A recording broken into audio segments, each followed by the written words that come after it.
Board's annual organizational meeting. In accordance with Board Policy 9321, I preside over the meeting for a very short period of time until the Board elects a chair. At this point, I'd like to call the meeting of the Waterford Board of Education to order. Please stand for the Pledge of Allegiance. Pledge allegiance to the flag of the United States of America and to the republic for which it stands, one nation, under God, indivisible, with liberty and justice for all. I'd like to appoint an acting secretary to assist with the process if needed. Ms. Gates-Lamont, would you serve as acting secretary? Thank you very much. At this point, we will entertain nominations for the chair of the Waterford Board of Education. Nominations do not need a second according to Robert's Rules of Order. Are there any nominations for chair of the Waterford Board of Education? I'd like to nominate Mr. Benoit for chair of the Board of Education. I'd like to second that motion. Are there any other nominations for the position of chair? Do you accept that nomination, Mr. Benoit? Hearing none, no other nominations. Nominations are now closed for chair. We will do a voice vote. All those in favor of electing Mr. Benoit, chair of the Waterford Board of Education for the next year, please signify by saying aye. Aye. Any opposed? Any abstain? Congratulations, Mr. Benoit. Thank you, fellow board members. Next would be a nomination for secretary of the board. Are there any nominations? Jody. I'd like to nominate Marcia Benvenuti, secretary of the board. Thank you. Are there any other nominations? Okay, I'll declare the nominations closed. All those in favor of Marcia as secretary, please say aye. Aye. Any opposed? You're elected unanimously. Congratulations. Thank you very much. Thank you, board. Congratulations. Okay, visitors. We have Josh Kelly in the audience tonight, a member of the RTM. Welcome, Josh. Good to see you. Next would be public comment. Is there any public comment? Josh?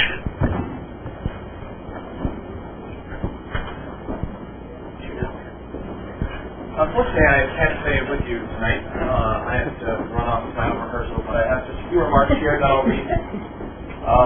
But you also have for your own records to submit, or for your own personal records later on. But for those of you who don't know me, my name is Josh Kelly. I'm a Waterford of the Representative Town Meeting.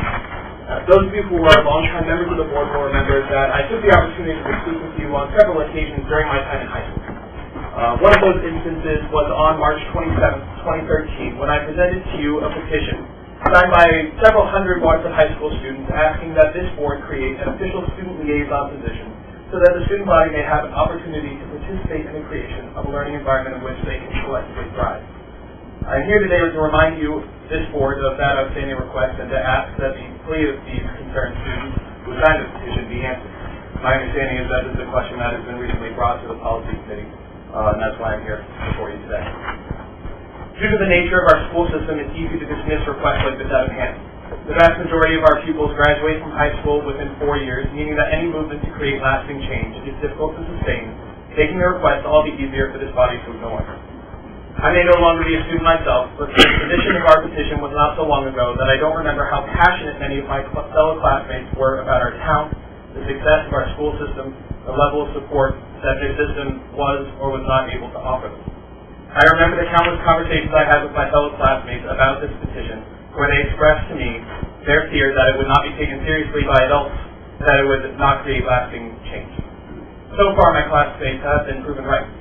Many of my classmates have since moved away from Waterford, but I'm left wondering how many might have made a greater effort to stay in the area if they felt as though they had a greater stake in our community. It's also easy to claim that any of our pupils could attend this board's meeting to give public comment at any time, and to cling to the idea that public comment can't suffice as an adequate form of student input. I wish to dispel this idea. It's not reasonable to expect that the students of our town understand that they can participate in these meetings through public comment, as there's no way in which this fact is directly and regularly communicated with the student body. I consider myself to have been fairly well connected to the community while in high school, and even I was not sure as I approached that microphone for the first time in 2010 that I would be allowed to speak. It's unreasonable to expect that even if students were more cognizant of their ability to speak to you directly, the vast majority of students could have the physical ability to attend meetings of the Board of Education to give comment. Many are not old enough to drive, and we encourage them to be active and involved in a plethora of after-school activities. Furthermore, it should be noted that we in Waterford have adopted a representative form of government for a purpose. We recognize that it is unreasonable to ask all residents to attend each meeting of each public body for the purposes of expressing their opinion on issues that impact their life. I'll lastly add that my personal experience as a high school student speaking with the Board of Education was not one that inspired confidence in the idea that public comment from high school students would be followed up on or necessarily taken seriously. With 2,525 students as of December 1st, the vast majority of whom are residents in the town, currently enrolled in our school system, and with so many barriers to those people having their opinions and ideas expressed, I believe it is not simply important, but rather it is truly necessary that the Board of Education create one or more permanent positions to which a student or students may be elected or appointed for the purposes of representing student opinion on this board more equitably, providing this board with a conduit through which they can learn more about the impact that their policies are having on the student body, improving student body morale, promoting civic and community engagement, and increasing the integrity of the practices of our school system by including those we serve in our regular conversations. I hope that this board and the policy committee will continue to keep these thoughts in mind as we move forward. And I thank you for your time. Thank you, Josh. Any other public comment? Okay, we have a very special presentation tonight. Ready? We're ready.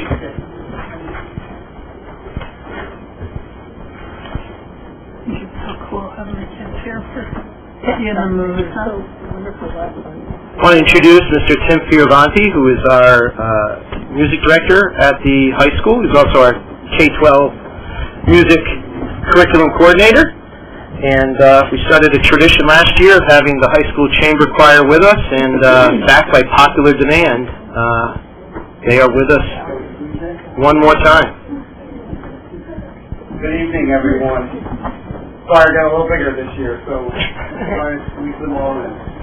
We have three selections for you. The first one is a Hebrew piece, and the translation is Evening of Roses.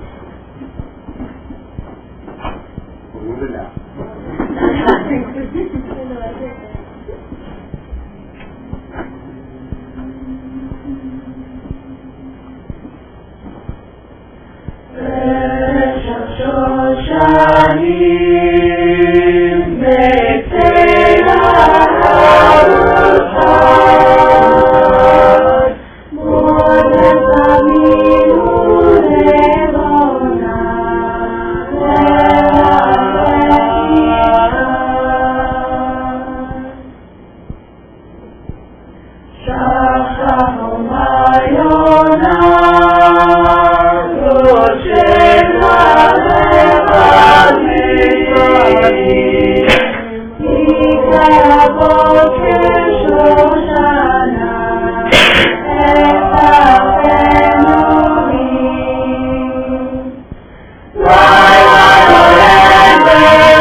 6 years that I've been at Waterford High, 27, we've been doing as a tradition Carol of the Bells, and you all know that song.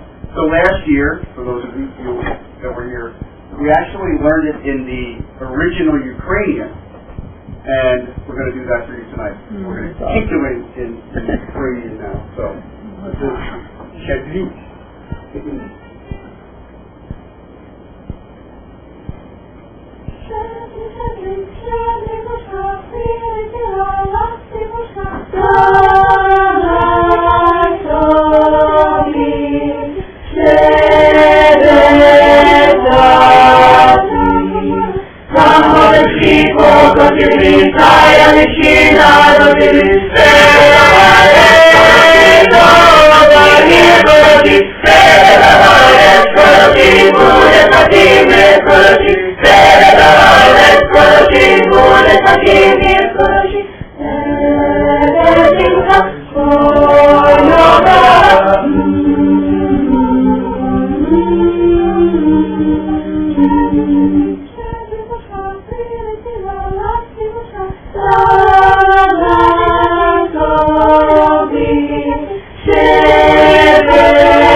Passing over. It's spiritual, and for those of you that don't know, so this is the first year that not only is the Fioravanti directing, but there's a Fioravanti in the choir.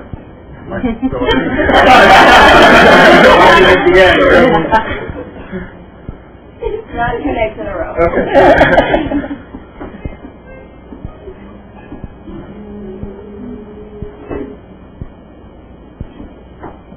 Uplift my soul, and let us journey on. Though the night is dark, and I am far from home,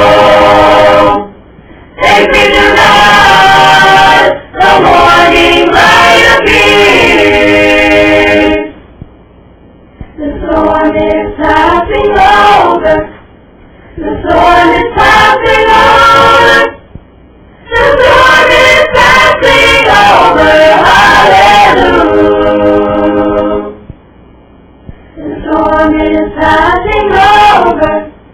The storm is passing over. The storm is passing over. Hallelujah. Hallelujah. Hallelujah.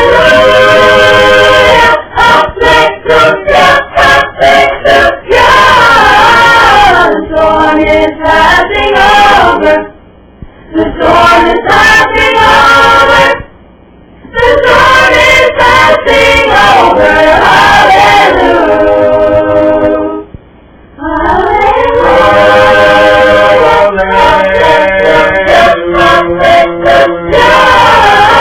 The storm is passing over. The storm is passing over. The storm is passing over. Hallelujah. Hallelujah.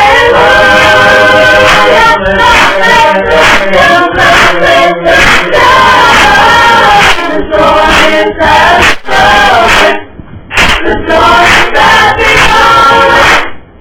The storm is passing over.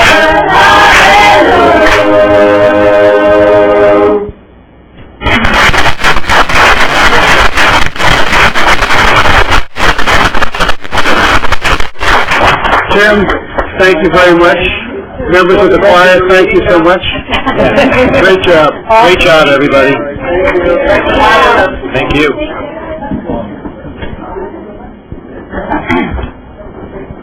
terrific. Really terrific. We'll have them back next year. Okay, consent agenda. Any questions, additions, or corrections?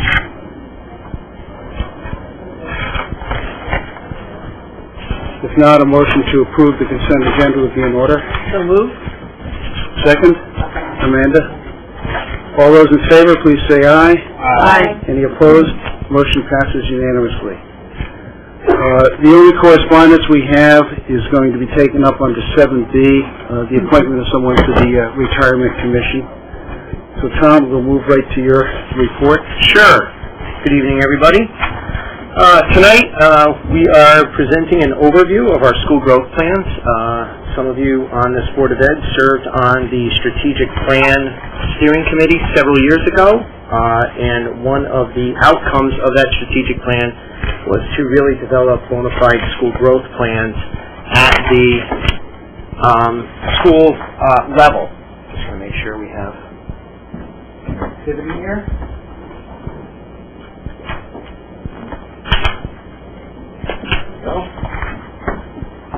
And I think what you're going to hear tonight is that this has been, while a lengthy process to develop these, in an inclusive process of many stakeholders in the schools, it's going to lead to greater coherence amongst our schools, between schools, but also between board goals, district goals, and what happens at the school level, all the way down to the development of individual teacher goals. As I mentioned, it's been a lengthy process. We actually started this work almost a year ago now in January, where we as an administrative team needed to come together and decide on a format. And what made the most sense for us is really to, for the most part, adopt the NEASC School Growth Plan format. With the high school heading into NEASC accreditation, the format fit very well with that timeline, and was really a very comprehensive approach to school planning.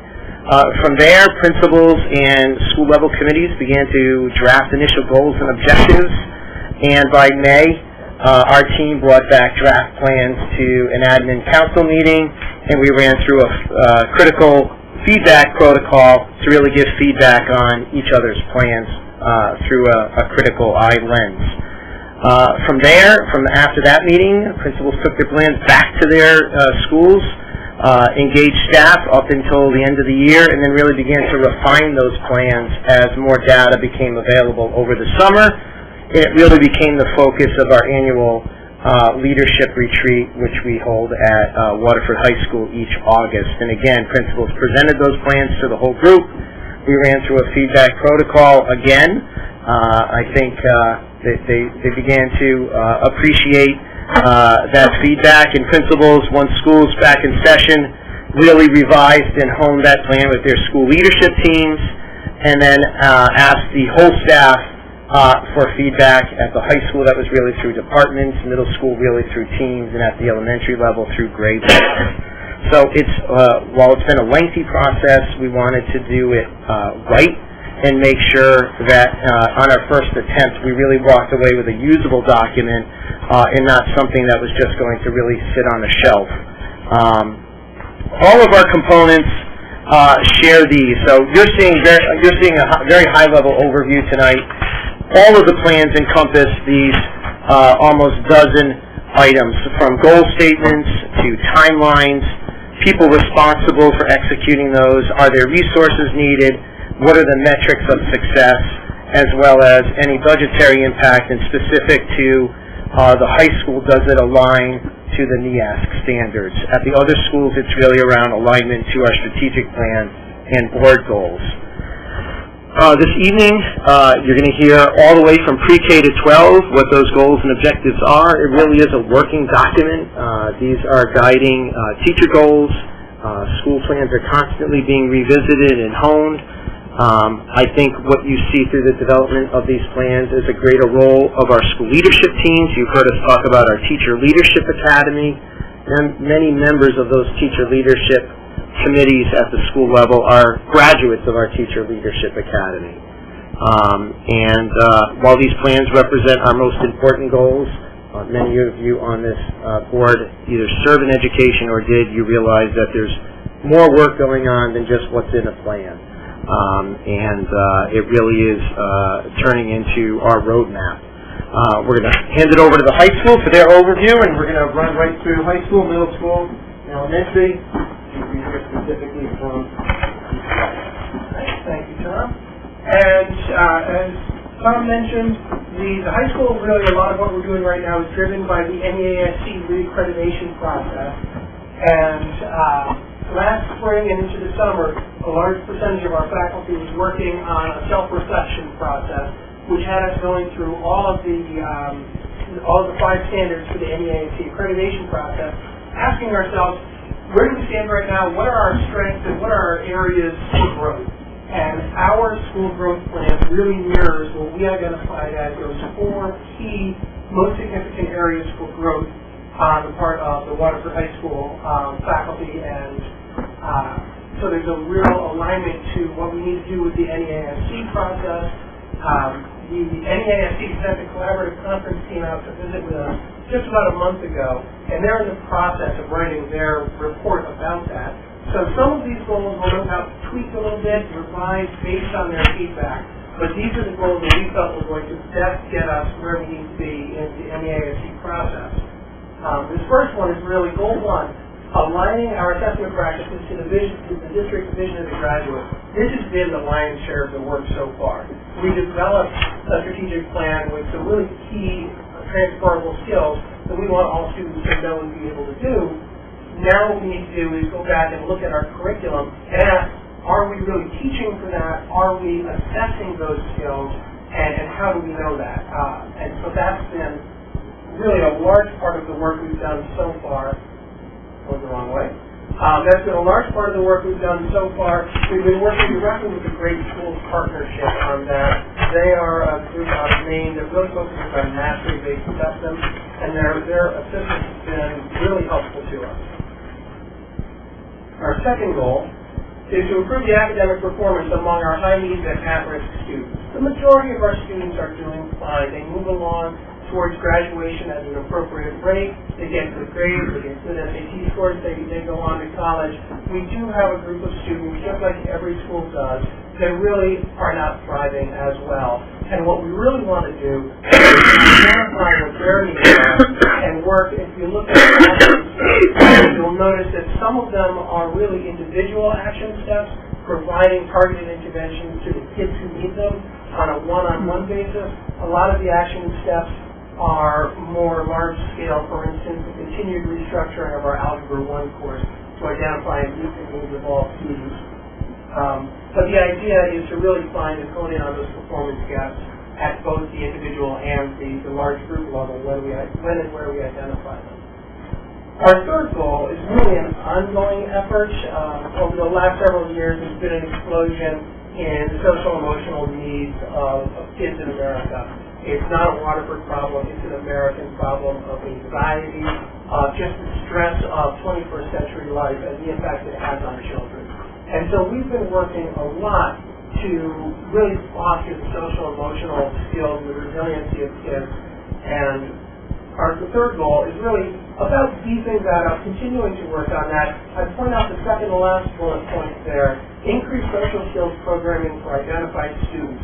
Over the summer last year, our special ed department started doing summer social skills outings for kids who had a real identified need. It was such an incredible success that we're now moving that on to be something that's year-round. And just one example of the things that we're doing. And the last part there, very often there's so much going on in a high school that we don't always all know everything we should about every kid in the moment. And so we're really working on our communication protocols to make sure that if there's a kid who's struggling, all the people who need to know find out what we can do and how we can support them in a timely manner. Now, meeting the need, identifying those performance gaps for our underperforming students, meeting the social emotional needs of all of our students, that should really help drive the success of the vast majority of our students. But there's still a small but noteworthy cohort that really just the traditional high school setting, that 725 225 to 210 with 85-minute periods system that works for most students just doesn't work for them.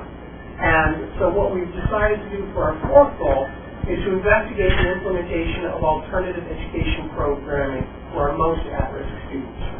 This year is a research year. We're looking into models in other schools. We've got some of our best people in the building researching what do other schools do, what do they find good results with, what can we do in-house, what, if anything, might need some more specialized programming outside of school. And this will really be the research goal for us this year, to identify where are those things that we need to do, how do we provide them, how can we do them in a cost-effective and productive way for kids. And that basically is our school growth plan in a nutshell. I have a question. What is the CARE team? I'm not familiar with that. The CARE team is the term we use for our student assistance team. It's an organization that has all three of the school administrators, all four of our guidance counselors, our school psychologist, our social worker, and two department chairs, our English and math department chairs, because we find those are those key areas that kids need interventions in. Help them. Yeah. At the high school level, no. That's enough. Andre, where do your students now, if they go to adult ed, do they go to New London? Our students who go to adult ed go to New London. What we're hoping through Goal 4 especially is to keep more kids in-house. We want kids graduating from Waterford High, having a Waterford High diploma as much as possible. Okay. How are you going to measure growth with these types of goals that you set? Well, the first goal is really have we built it yet as goal? Yeah. So we'll be able to point, hopefully at the end of the year, to artifacts. Yes, we know in this curriculum we've got these assessments identified to tie in with these transferable skills. The second goal really is looking at student performance data. Okay. How many kids are passing classes? What are the averages in classes? And that's part of your plan to look at that. That's what we do plan to do. Yes. The CARE team looks a lot at both the academic and the behavioral data of kids. That third goal really is looking at behavioral and attendance data. Because usually when a kid's dealing with social emotional issues or any type of trauma, we see that as course failure, class misbehavior, or non-attendance. And the fourth goal is at this point a research goal. So, if we get the right goal at the end of the year, that's what we measure. They come for the budget. Yeah, you heard me say at the beginning, part of our each plan is which ones of these might have a budgetary impact. Yeah. Developing an alternative ed program, Right. however small or large, Right. will eventually, whether it's FY20 or 21, have a budgetary impact. Right. But necessary. I mean, we're here for all kids to achieve. Thank you. Thank you. Thank you. Good evening. Okay. So, we're pretty excited about our three goals. It's pretty transformational and will really create a difference within a few years. The first one is really all about supporting students in ELA and math. And what we did with our teachers is we brought them through a really extensive and deep journey with data, especially with math data correlated with SBAC data. We explained to them and showed them the difference between students achieving at students in the low achievement bands versus students who have high bands but have a low growth over the years. So that was a pretty eye-opening experience for teachers. And from that work, they created intervention groups. And so the proposal and the experiments we're doing this year are with different types of intervention groups that we've really never had before. You recall in the past we've had after-school intervention groups who study all. Now they're targeting two different types of students, ones that are achieving at low levels and ones that are just not showing growth. And that could even be students at a high level not showing growth. So that was a really interesting journey. Craig helped us a lot in terms of getting really up to understanding how to really crunch those numbers and present that to teachers who wrote some really great lessons together. I think the teachers are speaking the language of different types of groups of students versus we've all kind of been trained. Some of the administrators here remember our CMT days where we were always really trained to look at the two low bands and not really think about the student at a high achieving level that may not move much in 3 years, but it's still achieving at a high level. So that's been a really interesting journey. We've created some new academic study halls, working on some really specialized intervention blocks, and luckily we've received a grant, a Title IV grant, that we're going to now use to create LA interventions after school that target both those students. So before we had just a Math Stars program after school, which was really helpful, but now we're going to expand that to 2 different groups and 2 different disciplines. So it's all pretty exciting. Our math coach has especially been super useful this year. He's scheduled to go into classes on a daily basis. He helps plan units in our new pilot illustrated math program, and he helps them with all sorts of planning, intervention blocks, and really using this new resource is really engaging. The second goal, also a pretty big topic to take on, has to do with grading. So we can all probably appreciate the controversy that grading and changing grading at a middle school level will probably bring to our schools. So we're taking it slow. Last year we did the foundational work. As faculty read, it was a great book called Fair and Most Equal, all about standards-based reporting. This year we're working with Great Schools Partnership, the same group that Andre's school is working with, to take on, as you can see, creation of or finalization of really solid rubrics that represent all the standards in every discipline. The teachers are really talking about and working through what makes habits of mind, which is something we report out separately in the standardization scorecard.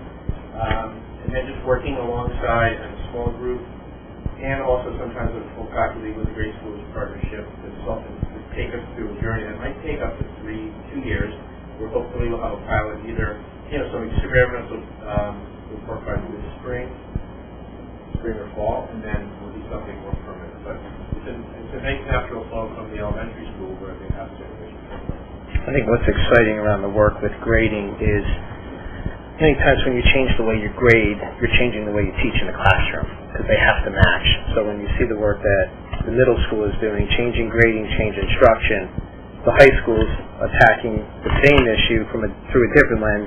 How do we change instruction, and how does that impact assessment and grading? So it's exciting work, 6 to 12. Yeah, this initiative does raise a lot of strong opinions. People are very ingrained in the way they were graded as kids, the way they expect their own children to be graded, how they taught. So it doesn't come without a lot of really kind of strong discussion, but I think we're working to a really good place. The nice thing is we met with our tech people. They can create any kind of report card in Power School that we have to design. That was a part that a lot of people were curious about, is if we come up with a great model, can they actually pull it off electronically and report that to parents? So we have great capabilities and technology now to do that. It's pretty interesting. And our third goal is a really interesting goal, I think. We've definitely noticed a gap in the views of teachers versus administrators when it comes to discipline. So the teachers have a certain view of how discipline is in the school, and the administrators have a certain view of how discipline is going in school. And Art has another view of how discipline is going. And so we're trying to bring all the parties together. We're working with Nancy Mercer from Teaching Beyond the Classroom. We're working with Dr. Gopsi, and we're trying to bring everyone to the table to create common language about what we should expect from middle schoolers and how we can support them in new ways that recognize trauma backgrounds, that recognize struggles, that give kids chances, that encourages them when they do really well, that stops them, and there's a lot more public displays of expectations, and really just take the school to a different level in terms of discipline, sort of a team approach, a CBIS approach that everyone can feel really good about. I think Marcia's been at the school during the answers. I don't think he's noticed outrageous behavior. But not everybody has sort of that tolerance of all of that, and we are kind of speaking in different language right now, so we're hoping to bring it together. And one of the aha moments for me was this past spring. I think you see me mention in my Friday notes to you about office hours that I hold in the schools, and I had some very frank conversations with some middle school teachers last spring around, we need to suspend more, we need to be tougher, that's how we're going to get them in line, that sort of thing. And I said, wow, it's fascinating to me because I'm on the middle school administration for suspending too many kids, and the staff is on administration for not suspending enough kids. And that was kind of an aha moment for me that we need to change how we do business. and Jim and Tracy really spent a lot of time this summer looking at what the options were. I've had probably 5 meetings, all with the and I think the hard conversations in the past, it's a really tough conversation about what you can tolerate from a certain level and what expectations we have. It's tricky stuff. And you don't want to group in the middle school, so it's a really tricky thing. But we're making really good progress. So now our small group is about 10 teachers. Myself and Tracy, I think we're in a great place. We've already created a lot of great presentations that can be highlighted with big posters and visible things throughout the school. And the next step is going to be rewriting some of the code and then implementing something called a Swiss system, which is the new information system for this one. We're going to be trained on it. For those of you who are here, and I know we have some Oswegatchie folks in the audience tonight, Oswegatchie went through a very similar process 4 or 5 years ago, and it really transformed behavior at the building. So it works. I think our last goal is really important too, is repeating students. So we've been looking at a lot of data, and repeating students are a really important thing to know is how we deal with students who perpetually make bad behavioral choices, and taking new approaches in this because throw them into a detention and expect something new out of them. So it's tricky stuff, but exciting. Questions from the board? I have one. Go ahead. Jim, you talked about the after-school support through the Title IV money, but from what I remember, your attendance wasn't great for math after school. So how are you going to increase if you're putting your money into that intervention, you can't require kids to stay after school. So, you offer them some food. You make personal calls to the parents. We make sure the teachers reach out and really try to convince them that it's about helping them to achieve so they're ready for high school. I mean, it's not easy. No, I know. A lot of kids who don't think that staying after school and practicing math is fun. It's fun, yeah. It's a challenge. That's the one thing I'm most worried about with these types of programs, recruiting kids. So have you kind of, I'm sure you have, looked at maybe dropping a special and doing the intervention during the school day? We have. We're actually experimenting with that in 8th grade. Okay. So we have alternatives to kids who won't come. Mm-hmm. We have academic studies. We have some intervention blocks. Okay. We'd love to have kids come after school. It's a tough style. Yeah, I know. Sports, math intervention. Yeah. You're 12 years old. So Yeah. it's tough. I will admit. So we're trying. I think the parents are a key piece, as you pointed out, really engaging them and saying, look, your child needs to be as close to on grade level as possible before going to high school. Because it's when you get into the credits earning world, it's a big deal. So I know the parent outreach that you're doing is vital. Sure, you had a question? Yeah. And could you be a little more specific on the grading? Sure. What does it actually look Yeah, like? so we're moving towards examples would be in science. It would be probably 6 to 8 standards listed for a trimester that the students have to become successful with. And then a separate reporting system about habits of mind, work ethic, homework completion.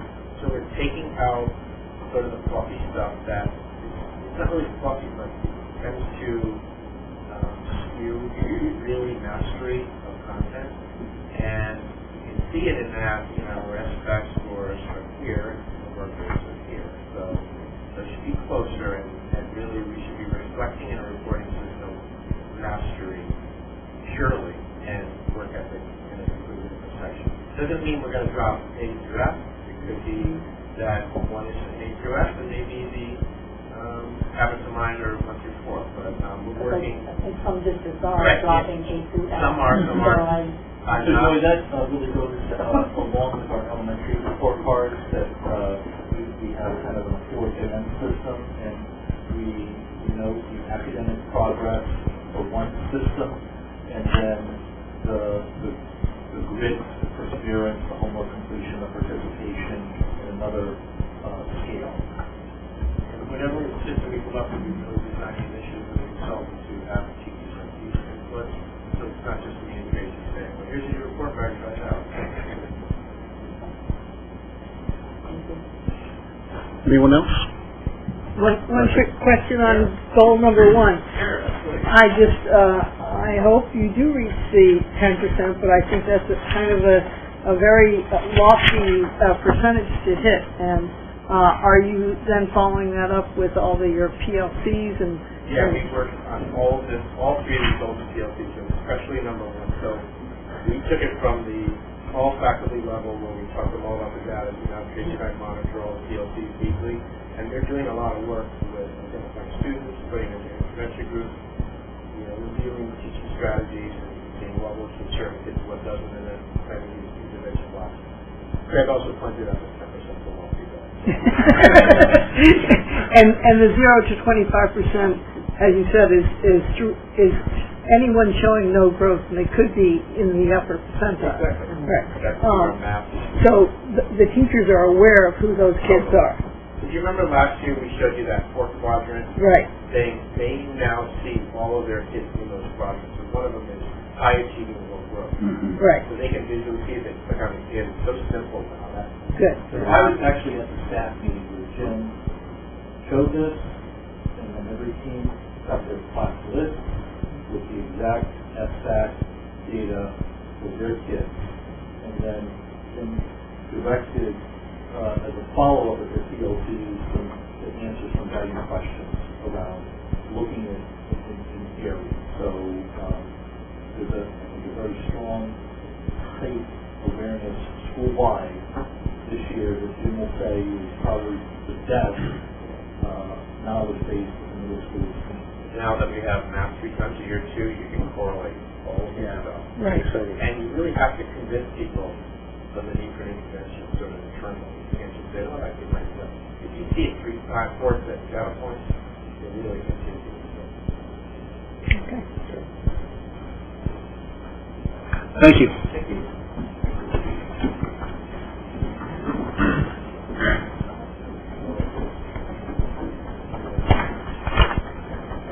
So one of the exciting things at the elementary level is our 3 elementary principals meet and talk often, so their plans almost mirror one another with some slight differences, which I'm sure they'll point out, but that the coherence amongst the 3 elementary schools I don't think has been greater. So kudos to the 3 of you. So as Tom said, we share 3 main goals with math, ELA, and SEL, so we'll each take one of those. Our actual goals themselves will vary slightly based on our student populations and where we'd like them to go. But essentially, starting with math, statement of need, math is a need, K-12 in our district is a priority. We now have some really great tools that measure achievement and growth, both at the SBAC level and on the math level. So our kids K through 5, we can take a look at if they're growing at the appropriate rate. Not just our 3 through 5 students, but our SBAC students. So all of our schools have that incorporated into our goals. We're setting a bar for achievement growth, and we're also looking at our high needs population. So those kids, the free and reduced kids, special ed students, we're looking at their growth as well. Some of the action steps to get there. All classroom teachers in their goals, their SLOs, actually also include an achievement and growth goal for mathematics that uses math as a measure of growth. So we're seeing if those students are hitting their targeted growth rate. So we have January goal meetings coming up soon, and we'll be taking a look. Hopefully we're on the right track. In addition to that, our PLC teams are analyzing the data from math. Also our SBAC interim assessments, which we just started getting in 3 through 5, is a great tool. Right now you can click on, after the kids take an interim assessment, say in geometry, it'll read out to you the top 5 answers that the students had, and then the bottom 5, so you can do an error analysis, and you can see which question they got wrong, and where they fell down, and you can kind of do some extra practice with that. So that's been a really great tool that our teams are looking at in PLC, in coordination with our coaches. Teachers are really sticking to those instructional practices that are critical. We did that presentation last year. We talked about student discourse and defending their answers and multiple answers to the same problem. So we're looking to see that in the classroom every day as some of our non-negotiable math practices. And then our math coaches are really embedded. That's our PD. That's our everyday PD to make sure we're on the right track for math. So. Good evening. You'll hear very similar plans at the back for ELA as you heard for MAP. We're using a very similar plan. Here from all schools, we're looking at both achievement and growth to meet the needs of all of our students. So to get that done in ELA, once again, we refer to the series of non-negotiables for both Writer's Workshop and Reader's Workshop.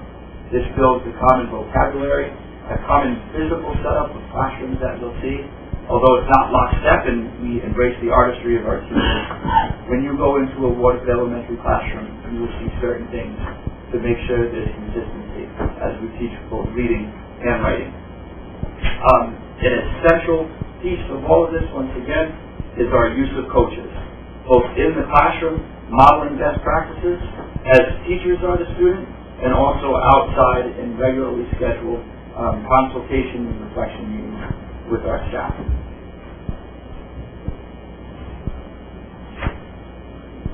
And the next tool that all three of us share is for social and emotional learning. And so each of the elementary schools is really has strong push tools into classrooms. So we're utilizing the second step program, and we're utilizing zones of regulation. If you remember last year, the team presented on some of the tools that they were trying at Quick.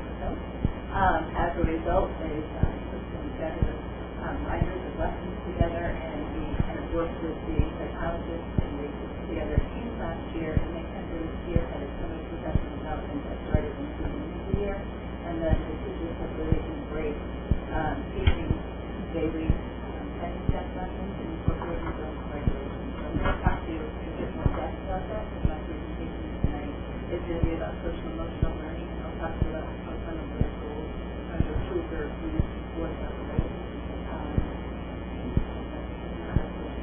We are utilizing our CLP time really to review kind of tier 1 behaviors.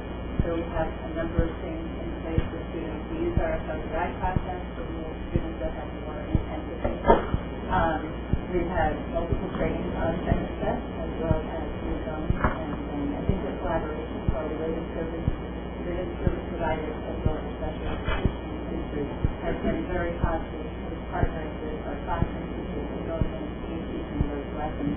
And students really respond to it. So if you happen to come into one of our buildings and somebody's having a really good day, and I tell you, we're having a green day, we're in the green zone right now. And they have all sorts of tools that they use to really teach them how to manage, and that was the benefit of utilizing that, and we're collaborating a lot to make sure that we do that.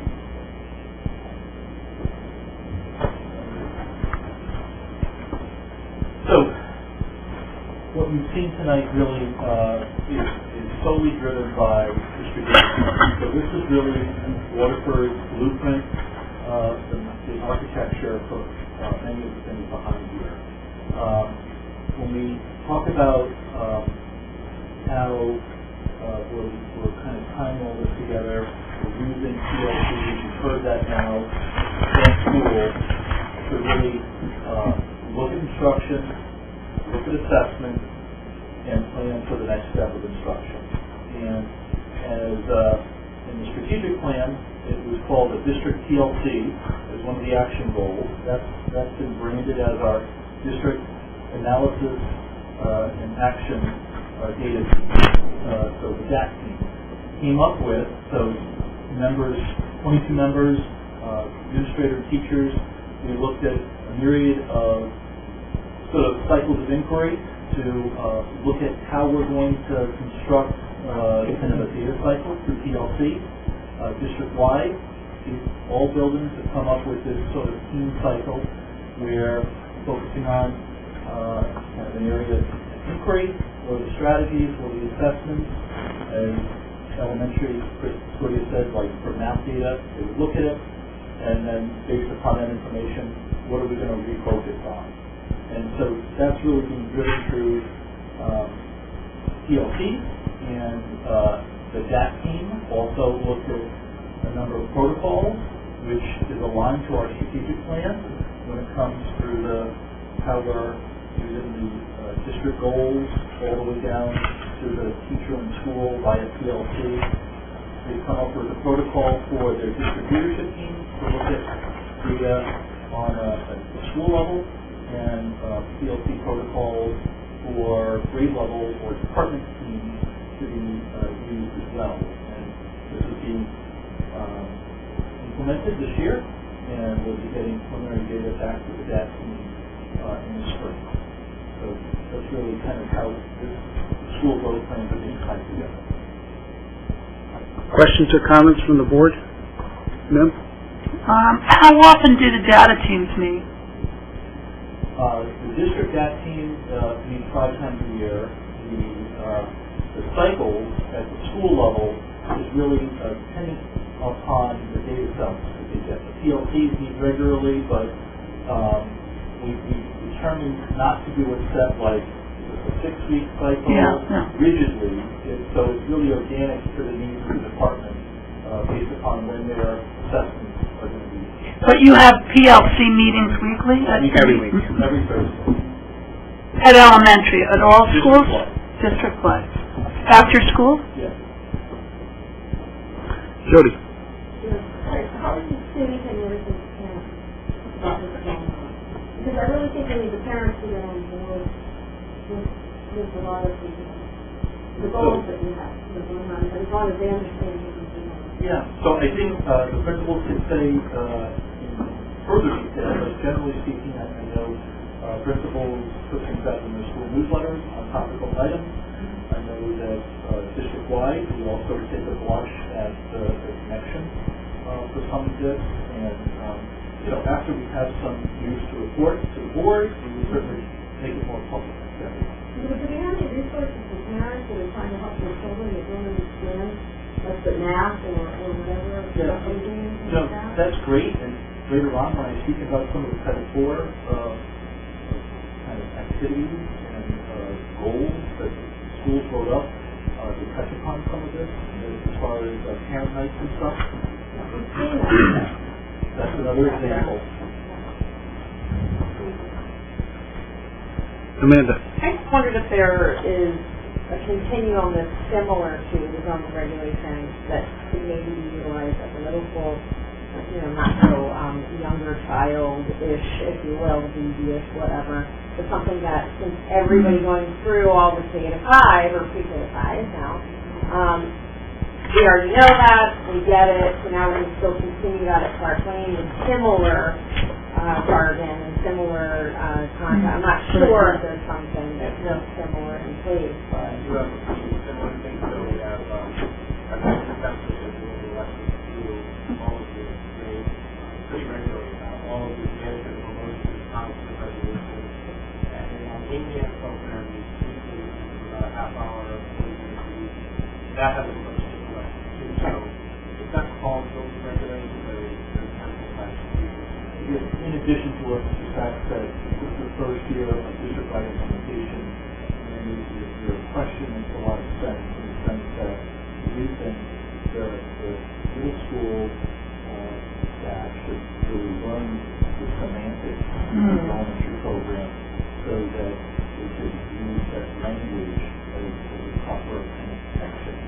And this is the first year as a district we've implemented that, because we've adopted the school counseling curriculum last spring. Paper Hill has piloted this for the year before, so some of the kids might be 2 years under the belt. That's a great question. I thought it would be nice to have similar conversations. Good semantics. Yeah. Good, Follow up to Jody in regards to the newsletter. I guess my question is to all the principals. How often are you doing newsletters, and how are you communicating that information to parents? So weekly, that's an example. Just elementary. And actually, so my bulletin boards for my school around, and our teachers put up some of my newsletters. So we get better results when I put pictures, so it's mostly pictures and then some text. But weekly it goes out to parents, kind of what's going on in the building, making sure something. Mail, electronically? It's email. Directly, we do through Power School. I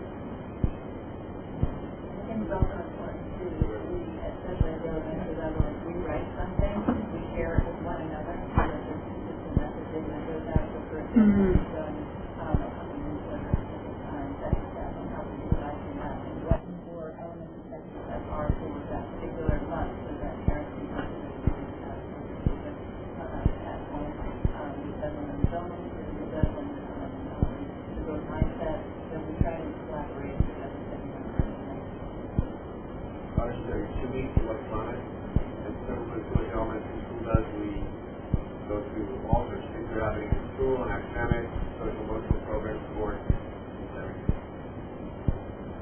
high school is approximately every 2 weeks, and it tends to focus on either upcoming events that are going to be going on, or if there's anything big that kids have been talking about or likely to be going home to talk about, we make sure to front load that into the message.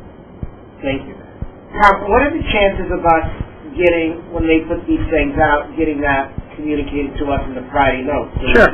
We can, Great. Yeah. And I don't see, I'm on your Waterford web app thing that's new of this year. I don't see any of those things on there. So, to Jody's point, I don't know that these things that you're doing, people are, aside from what you're saying, there's a one-stop shop for someone to go.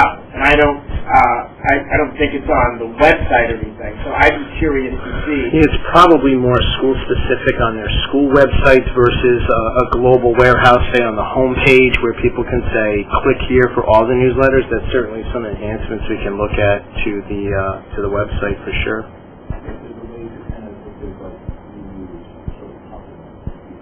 That we do have, but I don't know that we have a direct link to the newsletters that go out. Thank you. Anyone else? Great. Steve, we're talking a lot about math, which is good. Are we trying to ensure that there's consistency throughout, from like elementary through middle school to high school, that the kids are kind of being taught not the same way, but the same kind of content, to make sure that when they go up to the middle school, that the teachers are not frustrated because the kids have no idea, how to learn what they're trying to teach, because they didn't learn, in a similar way. I know there's different ways to teach, but I know I've got a ninth grader, she went in there, so I don't know what he's talking about, because it's a whole different way to learn math at the high school. Yeah, so vertical alignment in any school district is always a challenge. So part of and Craig, I'm sure, can touch on this in a minute. So part of when we go through a curriculum renewal cycle is to do that vertical alignment. One of the outgrowths of the strategic plan was the set of academic skills, as well as social and civic, but specifically your question on academics. So we have 5 academic skills. We're going to be building rubrics pre-K to 12. So when we have an academic skill that says construct and defend arguments based on evidence, what does that look like in a pre-K classroom? What does that look like in a 5th grade, in 8th grade, and all the way up through 12th grade? But and so this is really the heart and soul of what we're trying to do with the elementary. We have the curriculum, we have materials, we're phasing in some units. We have our coaches really looking at that map, providing the training to the teachers, and we really did a big overhaul. We're piloting for the entire middle school with the new material, which the initial feedback is so positive that we'll be bringing it to the board for formal adoption, because we think the pilot is being successful in the spring, that really builds upon what the elementary is doing. And the big change is understanding numeracy by saying, here's something to figure out. We're not going to tell you the steps right away. You kind of use your skills to figure it out, and then kind of get to the recipe or the algorithm of math. At the high school level, Andre and I, as well as the math department, working towards looking to kind of recalibrate the high school math curriculum, so that those discussions are underway. And while we do that, they always look at what are the best resources today that maybe didn't exist, say, 5 years ago. So I think that will nicely build upon the success that we're having at the elementary level. And Jim could probably give you some feedback on how the 6th graders, teachers feel like the students are coming actually prepared now, and how the new middle school program will hopefully enhance, what the high school will do. So are there discussions between, like, say, middle school math department and elementary schools to say, what we're expecting at the middle school? Are you sure we're going to get the kids there so when they come, we're all speaking the same language, same thing in the transition to high school, that everyone's kind of, there's some consistency throughout the curriculum so the kids are not just trying to restart again every time. So right now those discussions are with the instructional coaches, the math instructional coaches. Tom and I have talked about having kind of a very formalized math vertical alignment team. That's the formation is becoming. I'm not saying we're there yet, but right now the math coaches do talk and do share, and the elementary coaches have gone up to the middle school to see middle school in action to say, okay, is there going to be a smooth bridge or not? And our middle school math coach was an upper elementary classroom teacher, so he has a great understanding of what elementary is doing. They were sitting in middle school, so to that I think we're becoming better aligned, but we're not perfect yet. Jody. I thought the elementary teachers, like all three elementary schools, this is the math department, aren't they meeting all together to make sure that they use the same recipe? I like that analogy. But they have the same recipe for what they're teaching? So when we unpack a new unit, there's grade level professional development, so then the grade level of all teachers across the district from all three schools will come together. We also have, thank you. We also have the three math coaches that actually have formed grade bands. So we have one math coach really focusing on K1 and actually going to all three schools for K1. So that sort of consistency and fidelity of implementation is being done. Then we have one math coach focusing on 2-3 right now and one in 4-5. We're going to meet in January, all instructional coaches, to see is that an effective model, and if it is, should we then migrate this to language arts as well? Thinking back on what Craig has said, I haven't heard so much recently, but in the past, parents at children at different elementary schools looking down into Cars Lane, like you said, they didn't feel they were ready for some of they didn't have the curriculum in elementary for the middle school math or English. Really, one of the main reasons why we asked the coaches to really pick grade bands and then really kind of own the professional development and get into the same teachers at that same grade level from coaching cycles. So the same person is really seeing the consistency across the district. And they can get some great ideas from each other. Absolutely. Thank you. Anyone else? Thank you very much. Great. Next item will be Great Neck Social Emotional Learning. Billy.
So I think we, as educators,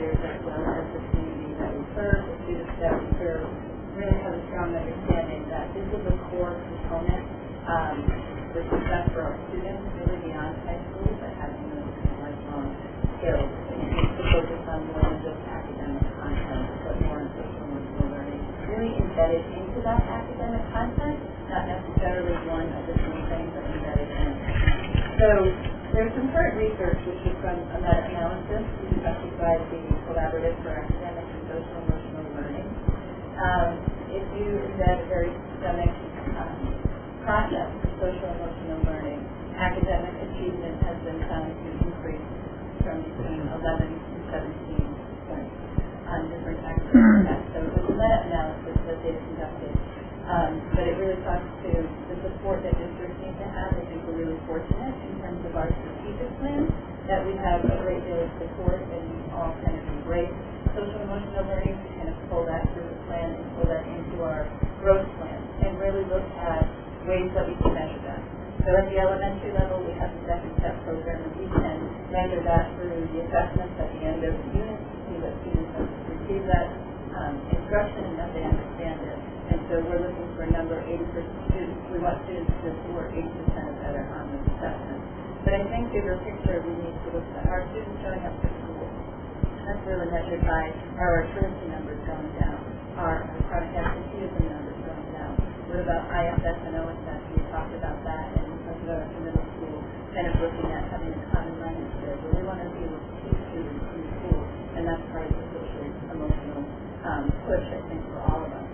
Interesting though, the State Department of Education a few years ago, and based on so beyond preschool, which is a different set of standards, the early learning and development standards, they've always had social emotional learning as part of their curriculum, so the State Department kind of on board, or was used that as a springboard to develop social emotional standards K through 3, and now it's being looked at as expanding that to grade 5 as well.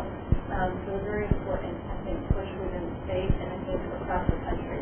I know the Capital Organization is hopeful that 50% of school districts across the nation will actually adopt formalized and systemic social emotional programs. So I feel like we're starting slowly, and we want to kind of do it at the right pace, but there's a lot of positives so far, and it's working. So what is it? I use the same organization to kind of look at how we're defining that, so we have that common language. And social emotional learning really is the process through which children and adults acquire effectively apply the knowledge, management, and skills necessary to be able to self-regulate, regulate their own emotions, set and achieve positive goals, feel empathy for others, maintain those positive relationships, make responsible decisions, and handle interpersonal situations appropriately as well. So that's kind of the core definition that we're awesome.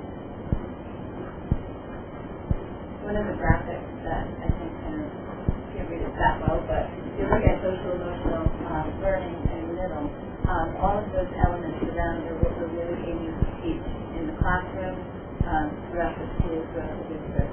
But really looking at self-management. Are students able to regulate their emotions? Can they manage their stress? Okay. Can they exercise self-control? We want to look for self-awareness. Can they label those feelings? So I talked to you a little bit about zones of regulation. So there's 4 different colors. When we tell students we want to get you back to green, that's kind of the happy state, the place where students are available for learning. The red zone is kind of that frustration, feeling angry. Yellow zone is kind of nervous and could be silly sometimes, depending on what students have. So that's the kind of the colors that they can associate with. So we want them to have that self-awareness. We want them to have social awareness, being able to take someone else's perspective, to exercise some empathy, relationship skills, and they solve conflict appropriately with one another. And then making responsible decisions. So you notice kind of on the outside of that piece, really kind of leading into the classroom, the community, the responsibility for common practices and policies as well that are in place to support that as school child learning.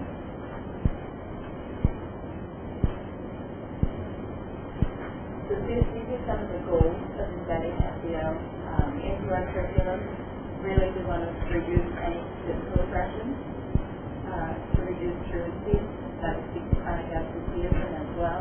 We want students to show up every day. We want them to be motivated to come to school, to be ready to learn, to be excited about learning. We want to reduce anxiety. Mr. House has talked a lot about at the high school level there's a tremendous amount of anxiety, especially here at the middle and elementary school level as well.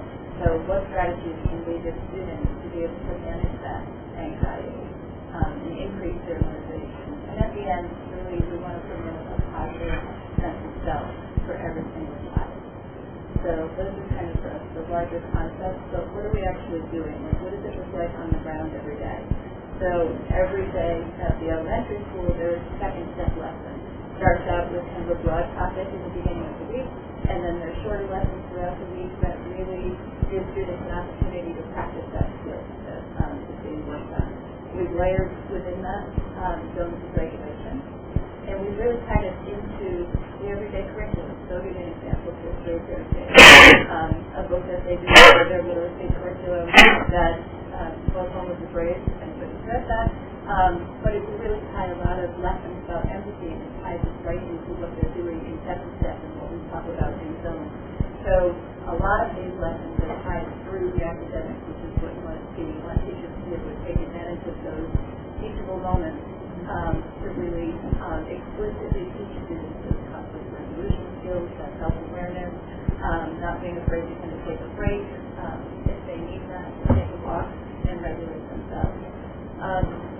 SRBI, part of that process, there was a lot of work on the behavioral side last year. Remember that? So students that might have more difficulty, we might bring them through the SRBI process to put supports in place. And we're very fortunate to have a social worker and have a school psychologist. We have mentors in all of our buildings, so we utilize it in a number of ways.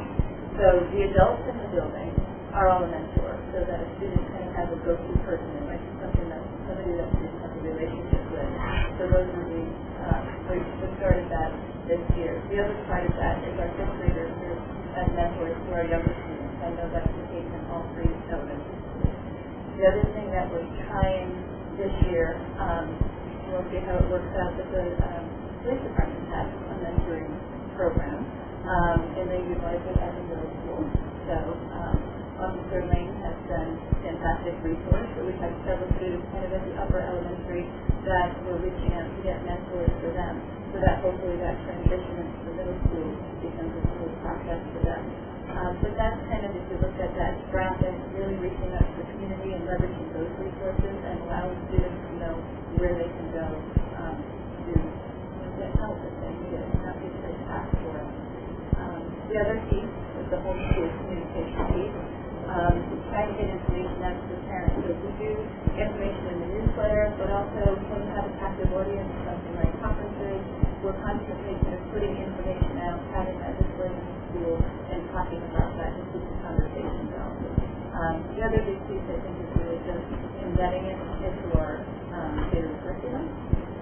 And it's been successful so far. I know this is Barry's here. I know she does the second step lessons every single day.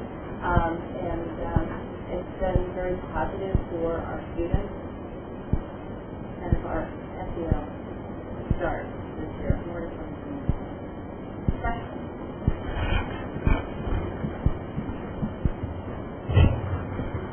Thank you very much. Thanks, Billy. I think what's exciting, and again, for those of you who served on the Strategic Plan Steering Committee, you know, that you can go in some districts where, okay, you have your work, and then there's this plan thing over here. I mean, that, right now in our district, that plan really, I think, hopefully you got tonight, is really our roadmap and is really driving our work. The plan is our work, and that's the way it's supposed to work. So it's exciting. It's a lot of work, but it's exciting. Also want to mention the Title IV grant. That is something we applied for last year and received. It's something we applied for again this year and received. And I asked Craig to just give you heard a little bit from Mr. Sachs already, but maybe you can touch upon some of the other uses of that grant money this year.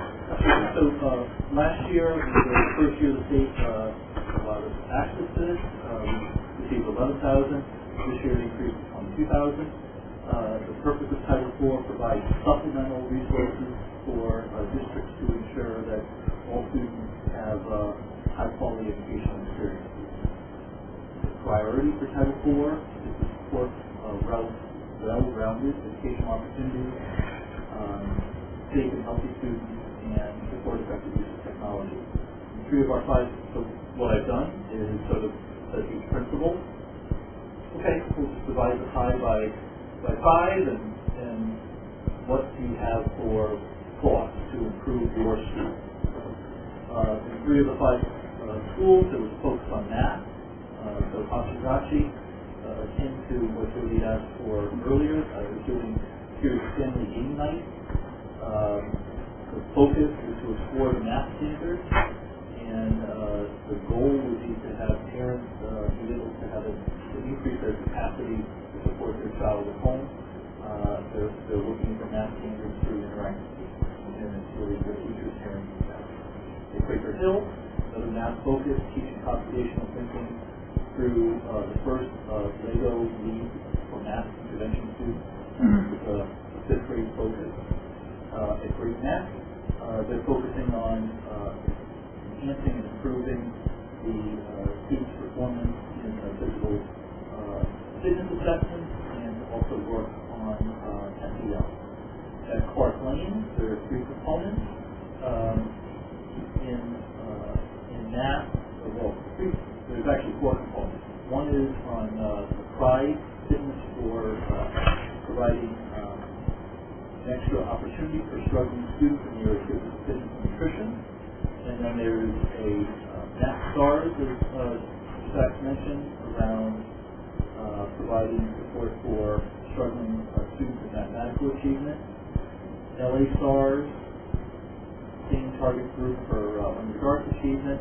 And then Math Challengers, is a program designed for those students to have met or exceeded kind of what the goals in math, and so it's an enrichment area. And then Waterford High School is looking to really formalize the extended learning opportunities, for which you heard a few board meetings ago a little bit about, and they're looking at how they can formalize awarding high school credit through learning experiences that occur outside the classroom setting, and so that's their area of focus.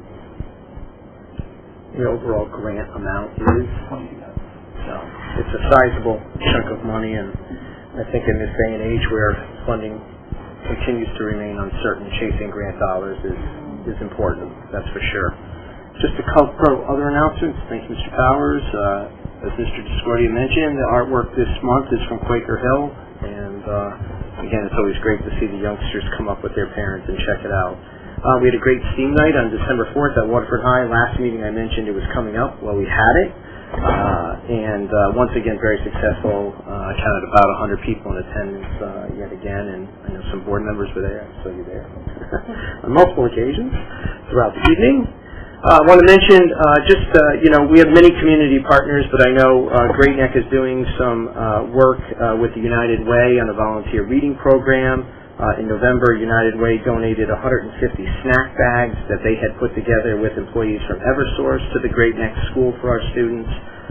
Each snack pack had several healthy snacks and a handwritten inspirational note for kids. So just another example of a community partnership that we have. Recently, Jim Sachs and social worker Mike Tiskowitz, who happened to be on the Strategic Planning Steering Committee, for those of you who served on that, they were invited to be guest lecturers at Conn College on trauma-informed classrooms in the work that's going on at Clark Lane in that area.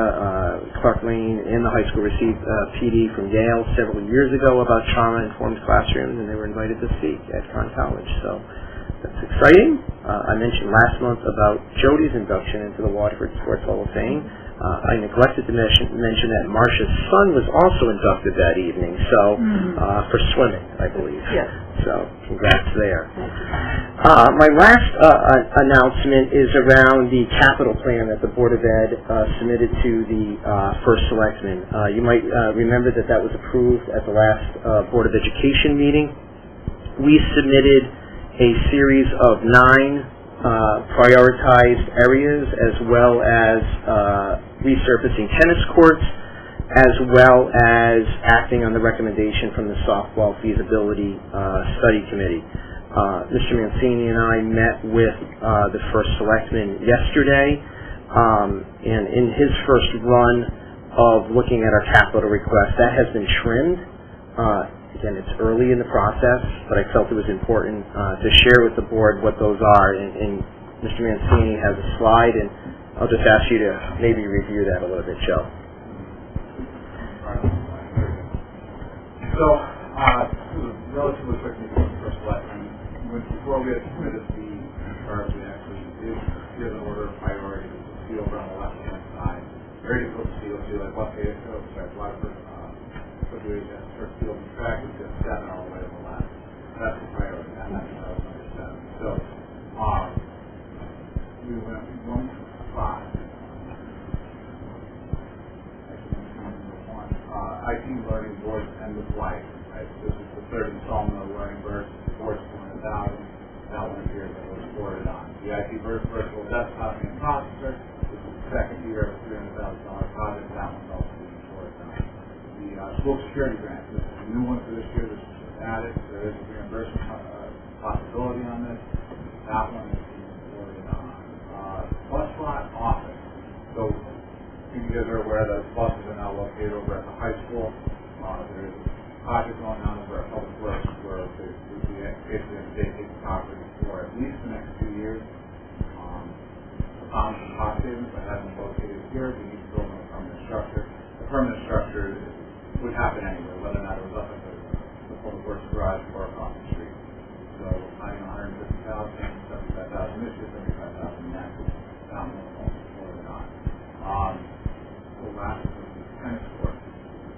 Yeah, I don't think it's the tennis court. So the tennis court, tennis shared project is up in Grafton Park. These are the courts over at the high school. There's 6 courts with a main crack running all the way down the middle of it, almost the entire length. So our first 4 priorities will be funded along with tennis courts. Softball is not going to be recommended to be funded next year. It will be likely funded in an out year. So we thought that was important to share with the board. So does the softball committee know that? I felt it was important to share that with the board first. So that will.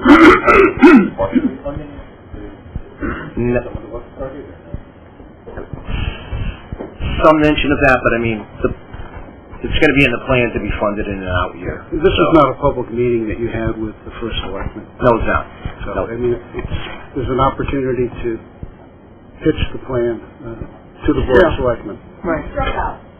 You haven't been to the plate yet. Yeah. You're not on the lineup card, but, you know. Yeah. That concludes the superintendent's report, Mr. Chair. Thank you, Tom. Committee reports. First item, softball committee. Craig or Jody? No, I think this is just a minute from then we talked about it last time. Okay.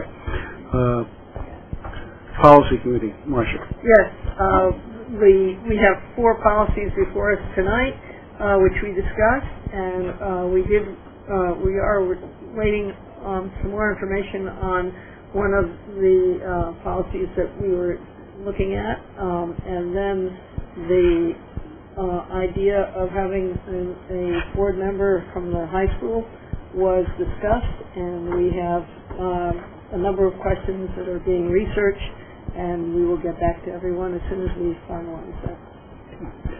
Other committee reports. Chris, anything from Learn? We had a meeting this morning, actually. They're on target, I think, for January or February to open up their Ocean Avenue facility that's new for them. We just negotiated and closed out on their teacher contracts, and there'll be their plan is to have no increase in tuition for the next upcoming school year. So that's about it.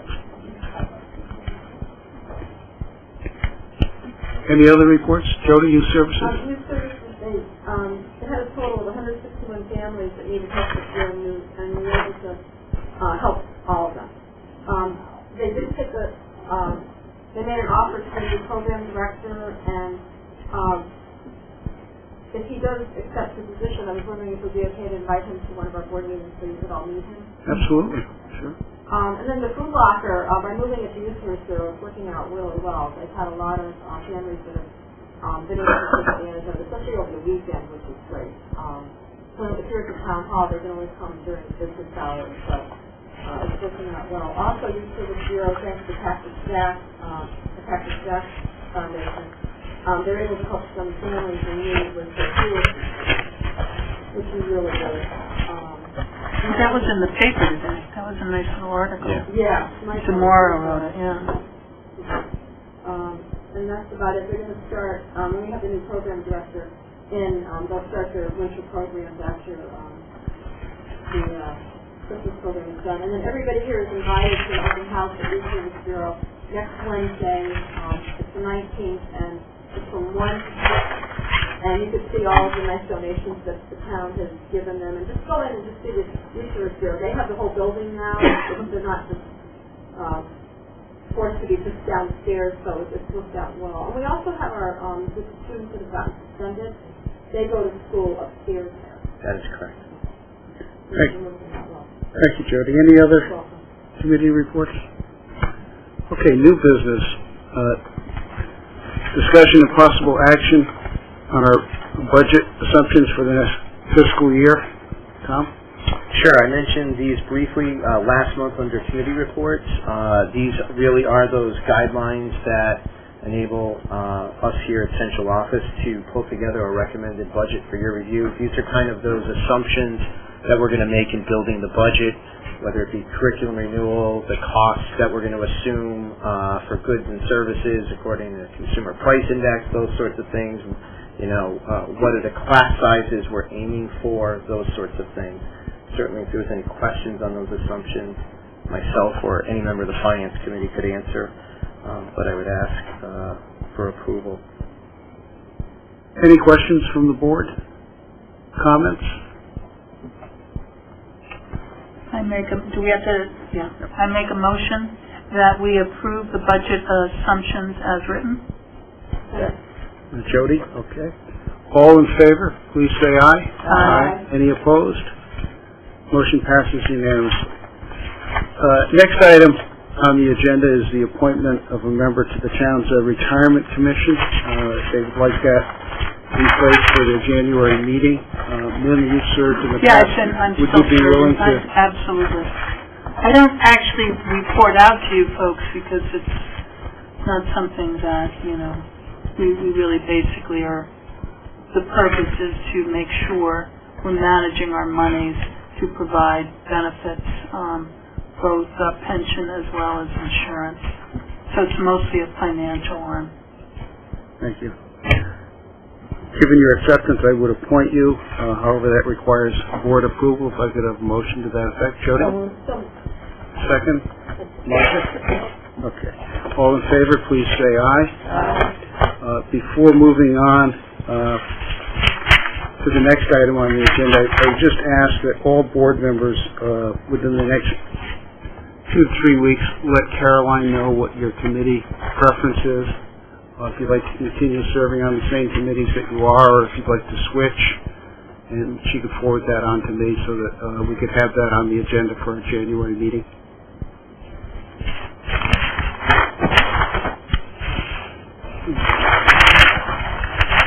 Now on to approving some policies. Craig? Yes, so 4 policies, they all are statutory in nature, so if the board chooses, this could be a one and approved. The first one is on visitors to school, observation in school. This policy was revised and according to the Department of Ed's guidelines. Would you like me to do a one or kind of? I think let's go over them all, and if anyone on the board wants to pull one out and talk about that separately, or wait till you're finished with questions or comments, we could handle it that way. Next one's on student records, policy 5125. Policy was revised to conform with the recent amendments to the student data privacy law, and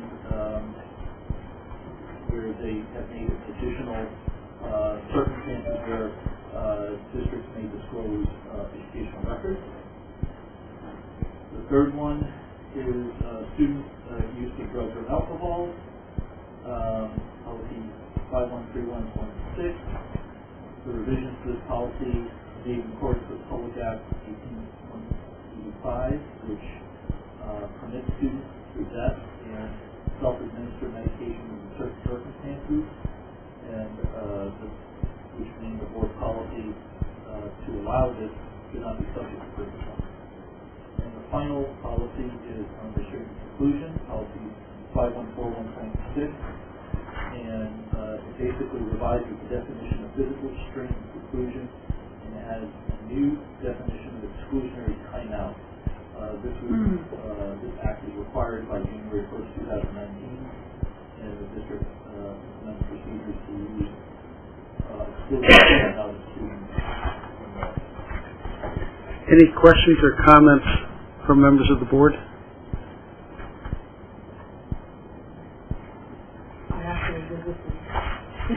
Joy did an extensive proofreading of them and made some positive comments at our policy meeting, which we thank you for. So, but we do need a motion to approve the 4 policies. I'd like to move that the Waterford Board of Education approves and adopts policy 1250, visitors, policy 5125, student records, policy 5131.6, student use of drugs, alcohol, and policy 5141-.6, restraint and seclusion as presented. Is there a second? Craig? All those in favor, please say aye. Aye. Any opposed? Motion passes unanimously. Next item on the agenda is to go into executive session to review individually contracted position compensation and invite Mr. Mancini and Mr. Giard to attend. Is Craig coming also? No, not necessarily. Okay. If I could have a motion to that effect. Is there a second? Second. Ma'am? All those in favor, please say aye. Aye. Any opposed? Motion passes. Give a few moments for the room to clear. Happy holidays.